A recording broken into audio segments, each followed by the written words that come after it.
month of March is upon us, and that means a whole slew of brand new original content is coming to that wide, ever-growing variety of streaming platforms that you, your friends, family, significant others, and former roommates are currently paying for subscriptions to. We'd be crazy people to try to pull all of these things together, but we have compiled a short list of some of the biggest releases broken down by platform. Now, fair warning, this list is based on what's available in the United States, so depending where on Earth you live, the streaming content and even streaming platforms available to you may vary, so check your local listings.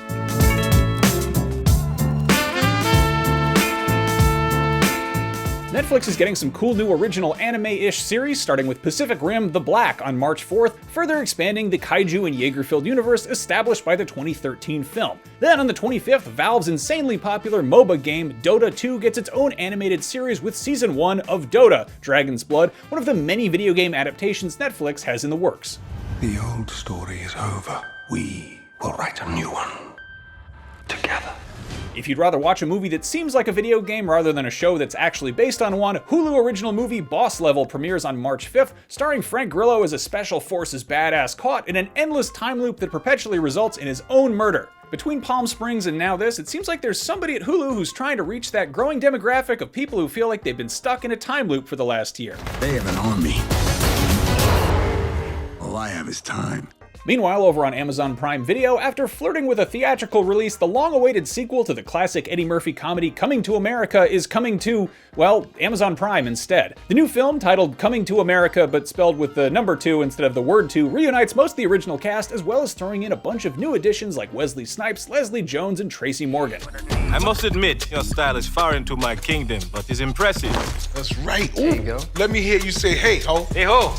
No, don't do that. That's his mother. Oh, don't you say that. No, not to his mother. Also on Prime this month, Walking Dead creator Robert Kirkman's long-running superhero comic Invincible gets an animated adaptation, and the first 3 episodes of Season 1 premiere March 26th, with new episodes dropping weekly after that. If you're in search of more mature superhero content starring mostly live-action human actors and a substantially more muted palette, HBO Max is the only place you can catch Zack Snyder's much-demanded Justice League film. To call this a director's cut is a drastic understatement, considering it's literally twice as long as the movie that hit theaters back in 2017 and has had an additional $70 million pumped into it to help Snyder properly realize his vision.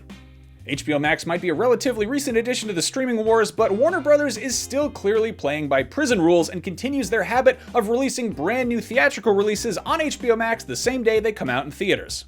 Following the late February release of Tom and Jerry, the theme of animals trying to kill each other continues with Godzilla vs. Kong, and as much fun as the monster movie would have been on the big screen in a packed theater, we're just glad we finally get to watch it. This was originally slated to come out on March 13th of last year.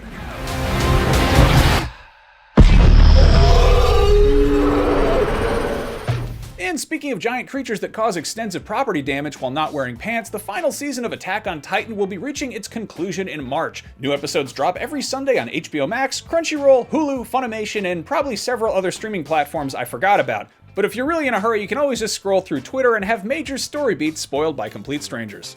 Over on Disney Plus, you can catch another theatrical release in streaming form with Raya and the Last Dragon starting March 5th, though sadly Disney isn't quite as magnanimous as WB, and getting premiere access will cost $29.99 on top of the base subscription fee, but you can watch it as many times as you want. On the 19th, the MCU momentum from WandaVision continues with the Falcon and the Winter Soldier, shifting gears from high-concept alternate reality sitcom into good old-fashioned globe-trotting adventure, following Bucky Barnes and Sam Wilson, who act like they hate each other, but you know they're gonna be BFFs in the end. And if you're curious, Season 1 consists of 6 episodes ranging from 40 to 50 minutes each, compared to WandaVision's much more laid-back 9-episode run averaging 20 to 30 minutes. What's going on in that cyborg brain of yours? You don't want to know. Oh yeah, I can see it working. Gears turning. Oh, they're malfunctioning. They're on fire. God, I hate you. Because it wasn't confusing enough keeping track of what's on a dozen different streaming platforms already, starting March 4th, CBS All Access is rebranding as Paramount Plus and kicking off with the stateside debut of the SpongeBob movie, Sponge on the Run. In other territories, this has already dropped on Netflix and premiered theatrically, but now we can all finally, as a globe, bask in the glory that is Keanu Reeves playing a talking tumbleweed. Call me Sage. Good name. I'm made out of sage and I am a sage, so it works out pretty well.